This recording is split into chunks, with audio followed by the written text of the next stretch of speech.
Bienvenue dans cette nouvelle édition de l'Africa Tonight. Au sommaire, l'Afrique face au coronavirus. Le continent relativement épargné jusque-là prend de plus en plus de mesures pour éviter une propagation. Le président sud-africain Cyril Ramaphosa, également président en exercice de l'Union africaine, appelle les États africains à faire tout ce qui est possible pour protéger leurs citoyens. Relance du projet aquacole de Dompleux en Côte d'Ivoire. La Banque africaine de développement a lancé le 11 mars la composante autonomisation des femmes et des jeunes de ce programme. 1,07 million de dollars seront alloués par la BAD. Et le Tchad entend favoriser le développement des énergies vertes grâce à des mesures fiscales incitatives. Les taxes sur les équipements sont exonérées. Un dispositif avantageux, notamment pour l'énergie solaire en plein essor dans le pays. Mais tout d'abord, au Bénin, 8 partis ont été retenus pour continuer le processus électoral en vue des élections municipales du 17 mai prochain. La commission électorale a délivré des récépissés provisoires aux partis dont les dossiers sont jugés acceptables. Il s'agit uniquement de la première étape. La deuxième phase commence dès à présent et c'est seulement à l'issue de cette deuxième étape que les récépissés définitifs seront délivrés. Pour rappel, en avril 2019, le gouvernement avait organisé des élections législatives auxquelles n'avaient pu prendre part que 2 partis, tous deux proches du président Patrice Talon. L'épidémie de coronavirus continue de se propager dans le monde, particulièrement en Europe, épicentre désormais de la contamination. L'Afrique, peu touchée pour l'instant, se prépare déjà avec des mesures pour limiter la propagation du virus. Le président sud-africain Cyril Ramaphosa, également président en exercice de l'Union africaine, dans une interview exclusive accordée à notre chaîne, appelle les États africains à l'anticipation. Neleka Debessa. Le continent africain est progressivement atteint par la pandémie de coronavirus. Avec une spectaculaire progression, plus de 14 pays africains ont déjà été atteints par le Covid-19. Dans une interview exclusive accordée à la chaîne de télévision Africa 24, le président sud-africain Cyril Ramaphosa, par ailleurs président en exercice de l'Union africaine, a exprimé l'impact de la pandémie de coronavirus en Afrique. The coronavirus is going to have a huge impact on the economy of the world. More globally. L'épidémie du coronavirus Covid-19 aura un impact négatif sur l'économie mondiale globalement, mais aussi l'économie de l'Afrique. Au niveau de l'Afrique du Sud, nous analysons déjà l'impact qu'elle pourrait avoir. Nous avons déjà l'impact négatif au niveau du tourisme, qui est un secteur très porteur de notre économie. Nous observons déjà une baisse dans le nombre de visiteurs en Afrique du Sud, avec une baisse considérable du nombre de vols vers le pays. Flying into South Africa are coming down. Les pays africains intensifient les mesures de riposte contre la pandémie. Certains ont déjà entrepris de fermer leurs frontières terrestres, aériennes et maritimes avec leurs voisins. D'autres ont limité l'accès des citoyens étrangers issus des pays à risque dans leur territoire. Des mesures qui contribueraient à fragiliser l'économie des pays africains touchés par le coronavirus. Already you can see that the travel to South Africa from Europe is going to be... Déjà, les vols de l'Europe vers l'Afrique du Sud prendront un coup, mais nous prenons des dispositions pour protéger nos citoyens de ce virus. Nous voulons aussi pouvoir contrôler l'impact négatif du virus sur notre économie. Bien que nous savons que notre économie, comme le reste du monde, subira un effet négatif de cette pandémie, car les relations économiques sont conduites par des relations interpersonnelles et interbusiness. Nous devons donc chercher à protéger notre économie, mais nous devons protéger nos citoyens en priorité. are going to be negatively affected because... Précisons que 121 expatriés sont arrivés ce 14 mars en Afrique du Sud. Les citoyens rapatriés ont été mis en quarantaine pour une période initiale de 21 jours qui pourrait être prolongée si toutes ces personnes présentent des symptômes de Covid-19 sur le site identifié. L'impact donc du coronavirus sur les économies africaines. Au Maroc, qui enregistre déjà plusieurs cas, des prévisions indiquent des pertes importantes pour le tourisme en 2020. Ainsi, pour la banque d'affaires marocaine CFG Bank, les recettes du secteur pourraient chuter de 39% cette année et 2 millions d'emplois seraient menacés. Siamo Victoria Sedji. Sous l'effet du coronavirus, le tourisme marocain devrait encaisser de lourdes pertes. Pour 2020, la banque d'affaires marocaine CFG Bank prévoit un déficit estimé à 39%, soit plus de 5 millions de touristes de moins comparé à 2019. En 2019, 12,93 millions de touristes ont été accueillis. Le tourisme représente 17% du PIB, mais depuis l'avènement du coronavirus ou Covid-19, plus de 2 millions d'emplois directs et indirects sont menacés.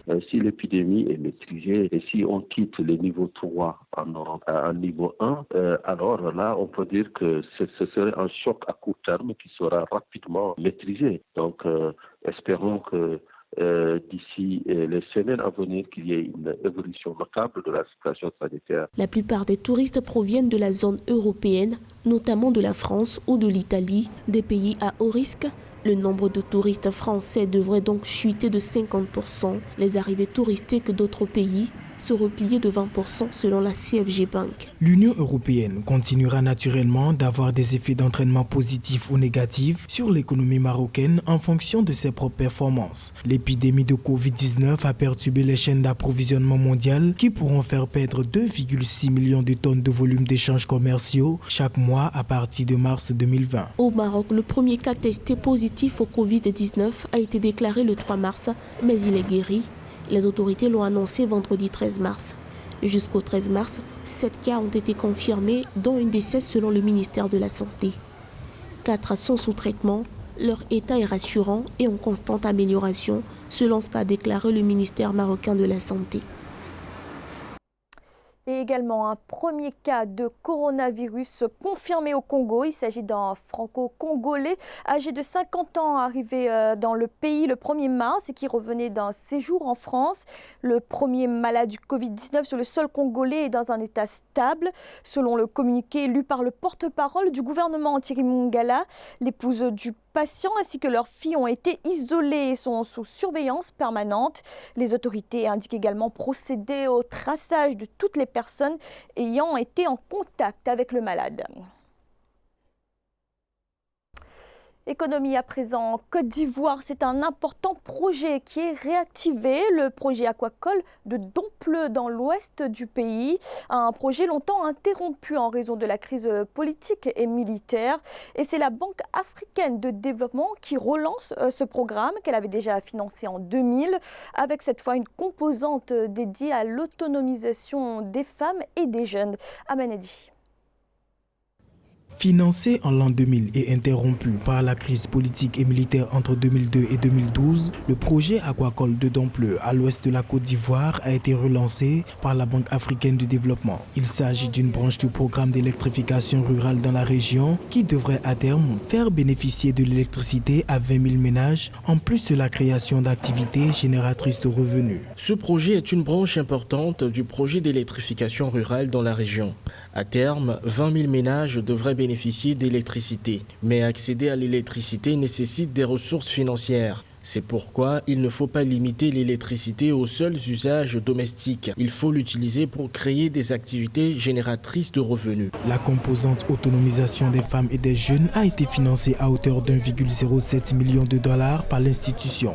Quant à la station de Dompleu, étendue sur 4 hectares, elle produira par an 500 000 alevins de tilapia et 150 tonnes de poissons tilapia pour le marché local, national et sous-régional. Alors, il faut dire que ce projet est d'une envergure très importante. D'abord, la taille du projet qui va bien entendu créer de l'emploi pour les jeunes et les femmes. Il y aura donc une lutte contre le chômage et contre l'insécurité alimentaire. Ce projet assurera le développement des activités annexes pour la relance des activités économiques dans la sous-région et sur le plan national. Hormis la mise en œuvre du projet qui bénéficiera à plus de 6 000 femmes et jeunes et contribuera au développement des chaînes de valeur et de transformation dans le district des montagnes, les populations seront encadrées pour des activités agricoles, notamment la culture du manioc et du riz. Dans l'actualité également, la Mauritanie va bénéficier du soutien financier dossier de la Banque mondiale. 52 millions de dollars ont été approuvés en faveur du pays. Il s'agit notamment d'appuyer les programmes El Maouna et Tekavoul, des programmes de protection sociale à destination des ménages vulnérables. Concrètement, ces fonds doivent permettre aux familles de s'acheter de la nourriture et de bénéficier des services de base. Siamo Victoria Sedji, commentaire Ange Bijounomenio. La Banque mondiale a annoncé avoir approuvé en faveur de la Mauritanie 2 dons d'un montant global de 52 millions de dollars. L'institution souhaite aider le pays à lutter contre la pauvreté. Cet appui permettra d'améliorer l'efficacité et l'efficience du système national de filets sociaux adaptatifs. Selon un rapport de l'ONU datant de 2017, les 3/4 du pays vivent dans une extrême pauvreté. Il y a des institutions, il faut qu'elles fassent leur travail parce qu'ils ont des raisons de s'organiser pour produire de la richesse nationale et la distribuer de manière équitable. Il faut qu'ils changent des traditions, il faut qu'ils s'éloignent de l'ancien modèle de non-développement. En 2019, la croissance du produit intérieur brut réel mauritanien avait bondi à 6,7% contre 3,6% en 2018. La Mauritanie demeure pourtant à ce jour dans la catégorie des pays à faible développement humain. D'après le rapport mondial sur le développement humain de 2017, le pays occupe le 157e rang sur 188 pays. La croissance, c'est 2 choses, c'est l'augmentation du produit intérieur brut, mais c'est aussi sa répartition de manière équitable. Or, la répartition équitable, la Mauritanie gagnerait à ce qu'elle s'y attache de plus en plus, comme le Sénégal. L'appui de la Banque mondiale permettra d'élargir la couverture aux ménages pauvres et vulnérables par des transferts sociaux ciblés, et surtout pour les réfugiés et les communautés d'accueil. La Mauritanie accueille depuis plusieurs années une 50aine de milliers de réfugiés maliens ayant fui les hostilités dans leur pays. Dans la région du Sahel, le taux de couverture électrique atteint difficilement les 30%. Et pourtant, le paradoxe de cette région, c'est qu'elle dispose d'un atout important, le soleil. Des centrales solaires sont d'ailleurs déjà installées au Tchad. Pour développer cette énergie solaire, des mesures incitatives fiscales ont été instaurées avec l'exonération des taxes sur les équipements. Exemple avec la start-up Sahel Solaire. Reportage de notre correspondant Mahamat Ramdam, commentaire Marie-Colette Babassa-Gana. Au Tchad, Sahel Solaire veut contribuer à l'amélioration d'accès aux énergies renouvelables. Dotée d'une usine de fabrication locale des panneaux solaires, la start-up profite de l'exonération des taxes sur les matériels d'exploitation des énergies renouvelables pour rendre accessibles les installations solaires aux ménages. L'entreprise compte ainsi aider les foyers ruraux à profiter des potentialités solaires du pays, estimées environ à 3250 heures de soleil par an, soit en moyenne 6 kWh par mètre carré et par jour. Nous avons vraiment de l'énergie en termes de solaire. Et pour ça, nous voyons que c'est vraiment un avantage absolu pour le Tchad. Du coup, nous avons saisi l'opportunité pour créer cette usine d'assemblage de panneaux solaires. Dans certaines villes du pays, le thermomètre tourne entre 35 et 40 degrés Celsius, à l'ombre même en saison pluvieuse. Des atouts sous-exploités par les ménages qui doutent encore de la qualité et de la puissance des panneaux solaires à générer des énergies suffisantes et en continu. Des préjugés que l'entreprise Sahel Solaire compte combattre par la qualité de ces panneaux solaires fabriqués localement. Donc notre qualité c'est classe A.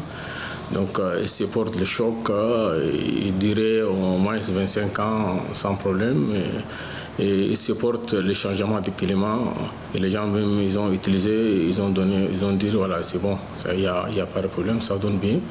Et puis l'autre, l'efficacité des panneaux, ça va nous donner jusqu'à 81%. Donc ça, vraiment, c'est la meilleure qualité possible. Pour rappel, le Tchad ambitionne de porter la part des énergies propres à 20% du mix énergétique d'ici 2030 et compte attirer les investisseurs privés dans ce secteur grâce à l'exonération complète des taxes sur les matériels d'exploitation des énergies renouvelables. C'était le journal de la rédaction. Merci de l'avoir suivi. Retrouvez dans un instant une nouvelle édition de l'information.